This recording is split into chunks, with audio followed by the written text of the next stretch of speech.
तो हमारे सहयोगी ने सांसद किरोड़ी लाल मीणा से बातचीत की थी। सवाल और ये भी सवाल कि हाथरस पर हंगामा तो करौली पर चुप्पी क्यों। इस बीच हमारे सहयोगी लगातार वहां पर मौजूद हैं। उन्होंने पीड़ित परिवार से भी बातचीत की है, सुनिए। राजस्थान की धरती पर महाराष्ट्र के पालघर को दोहराया गया है। करौली जिले के बुगना गांव में बाबूलाल वैष्णव पुजारी की जिंदा जलाकर हत्या कर दी गई। भूमाफियाओं ने एक गरीब परिवार की 6 बेटियों से पिता के साये को छीन लिया, विधवा कर दिया। फिलहाल आप तस्वीरों में देख सकते हैं, ये झोपड़ी है। इस बात से अंदाज़ा लगा सकते हो किस तरह का वो जीवन जी रहे होंगे, किस तरह अपने बच्चों का भरण पोषण कर रहे होंगे। और इस झोपड़ी के नीचे बाबूलाल वैष्णव का शव इंतजार कर रहा है न्याय के लिए।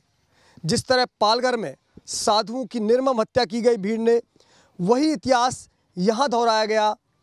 6-7 लोगों ने मिलकर बाबूलाल वैष्णव को पेट्रोल छिड़ककर जिंदा जला दिया।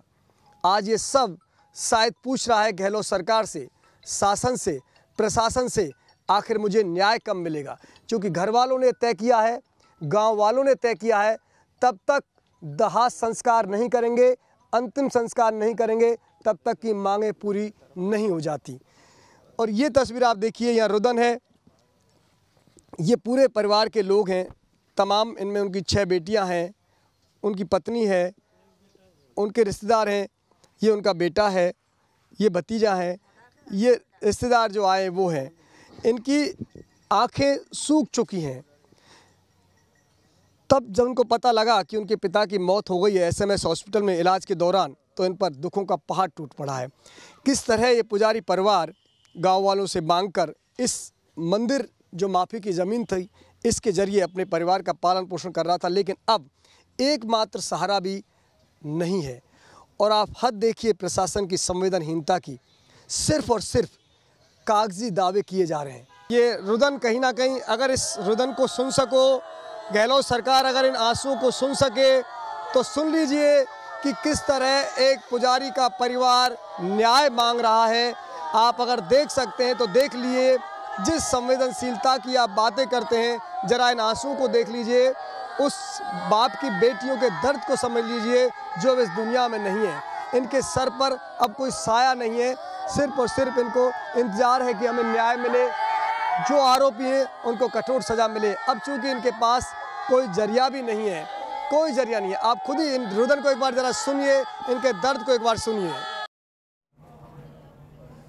तो आपने सुना परिवार किस तरीके से रो रहा है, घर किस तरीके से रो रहा है। हमारे सहयोगी विद्या हमारे साथ जुड़ चुके हैं। विद्या का हम रुख करेंगे और उनसे जानेंगे कि ये देश की धरती साधु संतों की धरती है, लेकिन साधु संतों की इस धरती पर साधुओं की इस तरीके से हत्या। वक्त यहाँ पर ब्रेक का, बहुत जल्द वापस लौटते हैं। ब्रेक के बाद चलिए आगे बढ़ते हैं। लगातार बड़ी खबर पर हम बने हुए हैं। विद्या हमारे साथ राजस्थान के करौली से जुड़ चुके हैं। विद्या, मैंने ब्रेक से पहले कहा था कि यह देश की धरती साधु संतों की धरती रही है, लेकिन पालघर में साधुओं की जिस तरीके से लिंचिंग हुई, उसके बाद राजस्थान के करौली, चुप्पी क्यों है इतनी?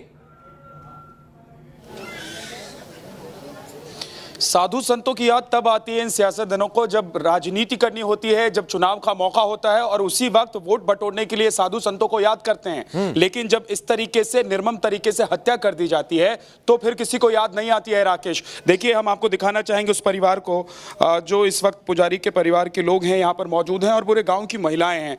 ये महिलाएं दरअसल उन्हीं लोगों के साथ धरने पर बैठी हुई हैं जो लोग ये कह रहे हैं कि जब तक इनकी तमाम मांगे नहीं मान ली जाती, तब तक शव का अंतिम संस्कार नहीं किया जाएगा, पुजारी का अंतिम संस्कार नहीं किया जाएगा। लेकिन कुछ और तस्वीरें मैं आपको दिखाना चाहता हूं राकेश।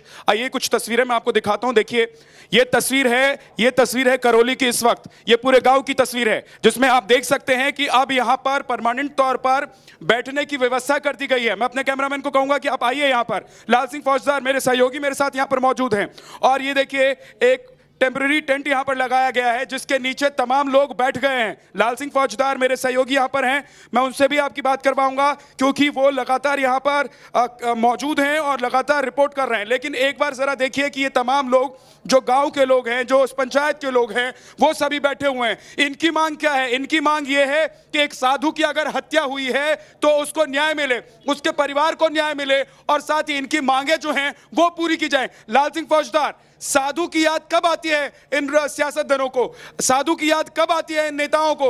जब वोट लेना होता है, जब वोट मांगना होता है तो ये घर घर जाकर वोट मांगते हैं, साधु को याद करते हैं, संत को याद करते हैं। लेकिन आज जब एक साधु की हत्या हो जाती है राजस्थान में तो कांग्रेस गायब है, जो प्रदेश में सत्तासीन है।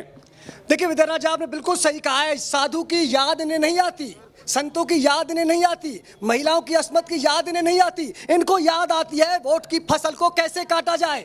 एक साधु की हत्या कब याद आती है? जब लगता है कि वोट बैंक तो संभाली जा सकती है।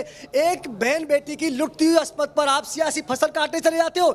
लेकिन आज यह पुजारी का सब पड़ा हुआ, विद्यानाथ झा आपने दिखाया, हमने सब पड़ा हुआ है। बगल में महिलाएं रो रही हैं, विलाप कर रही हैं, उनको न्याय दे दो। यहाँ स्वयं भाजपा के नेता किरोड़लाल मीणा बैठ के, मनोज राजौरिया आ चुके हैं, तमाम लोग बैठे हैं। यही तो चलिए मनोज राजौरिया जी आ गए। मनोज राजौरिया जी जी देखिए, एक तो बात यह है कि जाति के हिसाब से कोई यहां न्याय मांगने के लिए नहीं बैठा है। सभी समाज के, सभी जाति के लोग यहां पर हैं और सबकी मांग यही है कि जो पुजारी की हत्या हुई है उनके परिवार को न्याय दी जाए। हमारे साथ यहां के सांसद हैं। सर, न्यूज नेशन पर आपका स्वागत है। सांसद साहब को जरा बुलाइए। राजौरिया जी, मैं आपसे बात करना चाहता हूं। राजौरिया जी, मैं आपसे बात करना चाहता हूं। सर, यहां पर हम देख रहे हैं कि गांव के लोग बैठे हुए हैं। तमाम लोगों की मांग है कि जब तक परिवार को न्याय नहीं मिलता, इनकी कुछ मांगे हैं वो पूरी नहीं हो जाती, ये यहां से उठेंगे नहीं।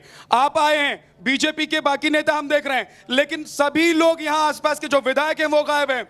इसके अलावा प्रशासनिक लोग गायब हैं। देखिए, कांग्रेस की नेतृत्व में जिस तरीके से राहुल गांधी जी और उनका शीर्ष नेतृत्व और उनकी राज्य सरकारें काम कर रही है, इनके लिए आम जन की जिंदगी का कोई मोल नहीं है, आम जन के साथ अत्याचार का कोई मोल नहीं है। राजस्थान में कांग्रेस की सरकार भूमाफियाओं के साथ। सर, ऐसा क्यों हम देखते हैं कि जब वोट की जरूरत होती है तो साधु से रहिए। दोबारा हम आपके पास लौटेंगे। वक्त यहाँ पर ब्रेक का है। राजस्थान के करौली पर अगर खामोशी है हाथरस के हंगामे के बाद, तो बात तो ये उठेगी, क्या सब कुछ वोट बैंक पॉलिटिक्स के लिए और हंगामा वहीं पर जो आपकी पॉलिटिक्स को सूट करेगा? वक्त एक ब्रेक का, बहुत जल्द वापस लौटते हैं।